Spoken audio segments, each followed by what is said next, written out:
સહજાનંદ સ્વામી મહારાજની જય, ગુરુ હરિ શાસ્ત્રીજી મહારાજની જય, ગુરુ હરિ યોગીજી મહારાજની જય, ગુરુ હરિ હરિપ્રસાદ સ્વામી મહારાજની જય, પ્રગટ ગુરુ હરિ પ્રેમ સ્વરૂપ સ્વામી મહારાજની જય. અહીંયા બિરાજમાન સર્વે આત્મી મુક્તોના ચરણોમાં જય સ્વામિનારાયણ. મને હું અહીંયા આગળ આવ્યો ત્યારે જ કહેવામાં આવ્યું કે તમે કંઈક બોલજો. હવે એવું કોઈ વાંચન હોતું નથી કે કોઈ પ્રસંગ કંઈક સાંભળ્યો હોય તો બોલી શકાય, પણ મને કીધું કે આપ ભક્તિ નિધિમાં જે કંઈ સેવા આપી તો એમાં કંઈક અનુભવ હોય તો જણાવજો. મને એવું યાદ છે કે ભક્તિ નિધિની જ્યારે વાત થતી હતી કે આપણે સેવામાં જોડાવાનું છે, ત્યારે મેં અહીંયા બધાની વચ્ચે જ નવનીતભાઈને એક પ્રશ્ન પૂછ્યો હતો કે કોઈ પૂછે, કારણ કે because this is my first experience, મારી લાઈફનો જ પહેલો એક્સપિરિયન્સ. એટલે મેં કીધું કોઈ પૂછે કે આ પૈસા જે લો છો, ભેટ લો છો, જે કંઈ એનું શું મંદિર પ્રવૃત્તિ કરે, આ છે તે છે, ઘણા બધા પ્રશ્નો ઊભા થાય. કારણ કે આપણે અત્યાર સુધી આપતા હોય ને હવે લેવા જવાનું હોય, અને ત્યાર પછી એક બે સેશનમાં એવું થયું કે ભક્તિ નિધિ એ તમારી અંદર રહેલા માન ને એ બધું તાળવા માટે છે. તો બધી વાતો, બધા શબ્દો મારા માટે નવા. આમાંથી જેટલા શબ્દો બોલાય છે બધા મારા જીવનના નવા શબ્દો, એટલે હું તો કંઈ સમજુ જ નહીં. ભગવતી કોને કહેવાય એ બહુ સમજો ને કે હમણાં 15-20 દિવસ કે 25 દિવસ લાસ્ટ ટાઈમ એક કંઈક સેશન હતું ભગવતી વિશે, તારે તો ખબર પડી કે ભગવતી શબ્દ શેના માટે વપરાય છે. પણ આ માન ટાળવા, દોષ ટાળવા એવું બધું હશે. મેં કીધું કંઈક તો અહીંયા તો શરૂ થઈ નથી ભક્તિ ફેરી, તો હું પાદરા શરૂ થઈ ગઈ હતી. તો પાદરા પણ હું જઉં આવું, મારું નેટિવ પાદરા, એટલે મેં કીધું કે લાવો ને એકાદ વખત જઈએ. બહુ આમ અંદરથી બધી બહુ શક્તિ ભેગી કરીને જવાનું થાય, કારણ કે મારા ઘરના 5 પેઢીથી વડતાલ સંપ્રદાયનો ધર્મ. બહુ સાચું કહું તો કદાચ હું અહીંયા આવું છું એવું ખબર નથી, પાદરા જઉં છું એવું ખબર છે, પણ હું અહીંયા આવું છું ખબર નથી. ઘણી વખત નવનીતભાઈ ક્યાંક બેનને લેતા હોજો, પણ હવે બધું અઘરું છે. કારણ કે એને કેવું છે કે એવું નહીં કે સ્વામિનારાયણ સત્સંગ પ્રત્યે કે હરિપ્રસાદ સ્વામી પ્રત્યે એવું હોય, પણ એવું કે હું મારા ઘરે પૂજા કરું છું ને તો ચાલશે. અચ્છા, કમ ટુ ધ પોઈન્ટ કે વાત થઈ એટલે બહુ શક્તિ ભેગી કરીને પાદરા ગયો. મેં કહ્યું ચલો આજે તો પહેલો દિવસ ભરવો જ છે, માન દોષ ટાળી જાય છે કેવું. અમે જ્યારે એન્ટ્રી આપી એટલે મને તઈના પેલા આર્યન ભાઈએ કહી દીધું કે આ તમે બોલજો. મેં કહ્યું શું બોલવાનું એવું તો મને કહો. કે આટલું આટલું બોલજો. મેં કહ્યું સારું.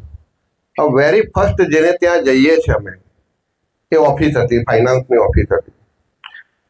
એટલે મેં કીધું કે અમે આ રીતના હરિધામ મંદિર તરફથી આવ્યા છીએ અને ભક્તિ ફેરી માટે છે, તો તમારી જે ઈચ્છા હોય ભેટ આ બધા લઈને. તો કે તમે અમારા સાહેબને મળો. હવે એના સાહેબને મને કહ્યું ક્યાં છે? તો કે અહીંયા બેઠા છે. હવે તમે નહીં માનો, એ સાહેબ મારો સ્ટુડન્ટ હતો, જેની જોડે હું 15 વર્ષથી આંખ મિલાવતો નહોતો. એક એવો નાનો બનાવ બની ગયો. મારા જીવનમાં બહુ ઓછા લોકો હોય એવા, પણ જેની જોડે મારે આંખ મિલાવવાનો, મારી સામે એ હશે તો હું ના હશું, એટલા લેવલનું એની જોડે સંબંધ બગડી ગયેલો. અને એની સામે મારે આ લઈને જવાનું થયું. ત્યારે તરત જ આમ પેલું કેવું આપણને કોઈ સોય ગોચે ને કેવું તરત ખબર પડે, તરત જ ખબર પડી કે માન દોષ અહીં ટળી જાય છે. હવે મને એના પ્રત્યે રોષ હતો, એને મારા પ્રત્યે તો હતું જ નહીં. મને કે આવો આવો સાહેબ બેસો, શું છે? પછી બધી વાત કરી. મેં કહ્યું જો આ રીતના અમે નીકળ્યા છે, પણ કે તમે કહો એ લખાવો. મેં કહ્યું ના, તારે જે લખાવા હોય એ તું લખાય. પછી એને 500 રૂપિયા ભેટ લખાય. એને કોઈ લેવા દેવા નહીં આ સંપ્રદાય જોડે. પણ એક માન દોષ જે ટળે છે એ કેવી રીતના, એ આ અનુભવ મારી જીવનનો પહેલી જ વખતનો અનુભવ. અને સામે એ જ વ્યક્તિ આવ્યો કે જેને હું 15 વર્ષથી કોઈ દિવસ બોલાવતો નહોતો. રસ્તામાં મળે તોય મોડું એ નીચું નાખી દે, હું કશું ના બોલું.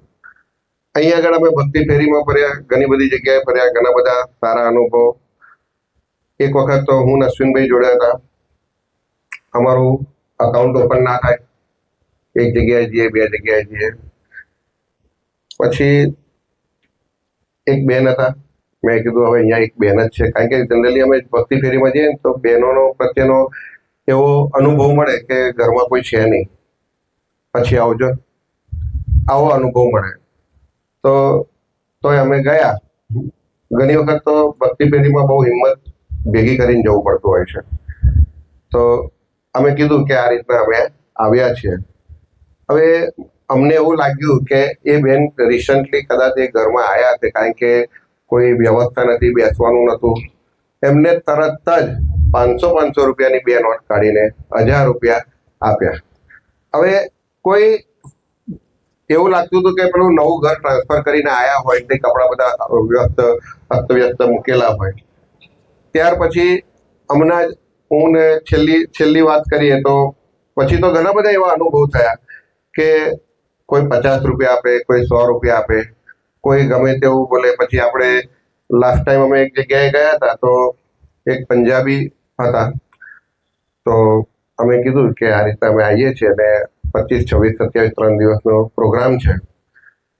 તો કે અમે આ રીતના અમે કોઈ જગ્યાએ જતા જ નથી આટલા દિવસમાં, કારણ કે ગુરુ ગોવિંદસિંહ એ પંજાબમાં એવું છે કંઈક અમને કીધું કે 21 થી 27 તારીખ સુધી સમગ્ર પંજાબી લોકો જે મૂળ ધર્મ પાળે છે ગુરુ ગોવિંદજીનો, એ સમયની અંદર એમને જે કંઈ પણ એમની જોડે બનાવ બની ગયા હતા એમના કુટુંબ જોડે, તો એ સમયની અંદર બનાવ બની ગયા હતા. એટલે કે 21 થી 27 ની અંદર અમે પંજાબીઓ બહાર કોઈ જગ્યાએ જમવા નથી જતા, કોઈ જગ્યાએ સ્વીટ નથી ખાતા, સિવાય કે અમારો પ્રસાદ હોય ત્યાં આગળ એમના ગુરુદ્વારામાં એ પ્રસાદ જ ખાઈએ.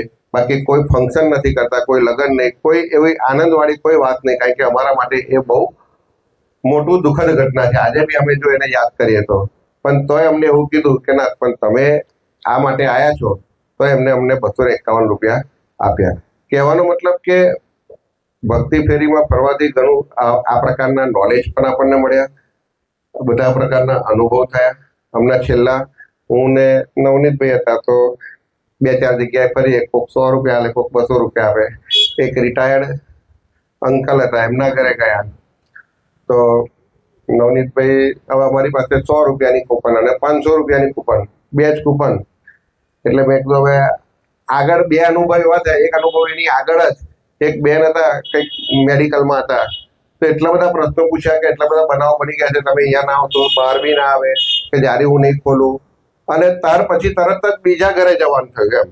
એને બાજુમાં જ બીજું ઘર, એ બીજા ઘરે ગયા.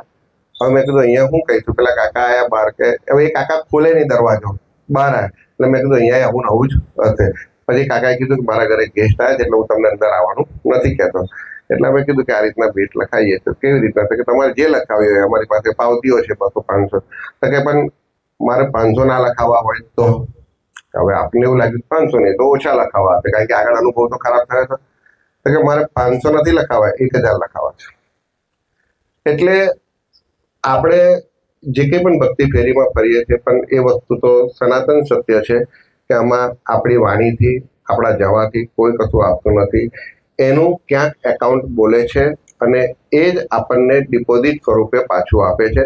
આપણે તો ફક્ત એક ક્રિયા આપણે કરવાની છે. બસ આટલું જ મને અહીં આગળ ખ્યાલ આવ્યો. આ મારી જે કંઈ પણ અનુભવ હતા એ મેં તમને કીધા. આમાં ઘણી વખત સ્વામીજીની જે દ્રઢ નિષ્ઠા, એમાં તો એવા મારા ઘણી વખત એવું કહેવાય ને કે તમે ક્યારે માની શકશો કે આ પુરુષ કંઈક અલગ છે. ધારો કે અમને વાત કરી હતી, મેં સાંભળ્યું હતું કે સ્વામિનારાયણ ભગવાનને સર્વ અવતારના અવતારી શા માટે કીધા? અવતાર પુરુષ તો ઘણા બધા 24 અવતાર છે, પણ સર્વ અવતારના અવતારી આપણે બોલીએ છીએ, તો એ સર્વ અવતારના અવતારી શા માટે બોલ્યા? તો મને હમણાં રિસન્ટલી એક અઠવાડિયા પહેલા એવું ખબર પડી કે બધા જ અવતારી પુરુષ જેટલા પણ થઈ ગયા, એ દરેક અવતારે ની અંદર જેટલા પણ કર્મ કર્યા હોય એ કર્મનું ફળ તો દરેક જણે ભોગવવું જ પડે છે. દરેકે એ એક જન્મે નહીં, 2 જન્મે નહીં, 50 જન્મે, 100 જન્મે. આપણે એક નાની વાત કરીએ તો ધૃતરાષ્ટ્રને છેલ્લા બધા 100 છોકરા મરી ગયા. ત્યાર પછી એને પૂછવામાં આવ્યું કે એટલે એને ગુરુજીને પ્રશ્ન કર્યો એના કે આવું તો કેવી રીતના થયું કે મારી પાસે કે પાછલા જન્મોની જોવાની શક્તિ છે, હું 100 જન્મ સુધી જોઉં છું કે મેં એવું કોઈ કાર્ય નથી કર્યું કે મારા 100 છોકરા એક સાથે મૃત્યુ પામે, તો આ બન્યું કેવી રીતના? ત્યારે એના જે ગુરુ હતા એમને કીધું કે તું 104મો જન્મ તારો જો તો તને યાદ આવશે. તે 104મો જન્મ જોયો તો એ તે વખતે પારધી હતો અને એને તે વખતે એના પેલી જાળ નાખેલી અને 100 બચ્ચાને મારી નાખેલા. એટલે કે કહેવાનો મતલબ કે તારા 99 છોકરા થાય તોય તારું એ કર્મ ફળ પૂરું થાય નહીં, પણ 100 છોકરા થાય તો જ એ કર્મ ફળ પૂરું થાય. તો કે તારું આ જન્મે 100 છોકરા થયા તારે કર્મ ફળ ભોગવવા આવવું પડે. આ કહીને વાત એવી છે કે આ બાબત કહેવા પાછળનો હેતુ એવો છે કે દરેક અવતાર પુરુષ તો થઈ ગયા, પણ કોઈએ એવું નથી કીધું કે જાઓ આ તમારો છેલ્લો જન્મ.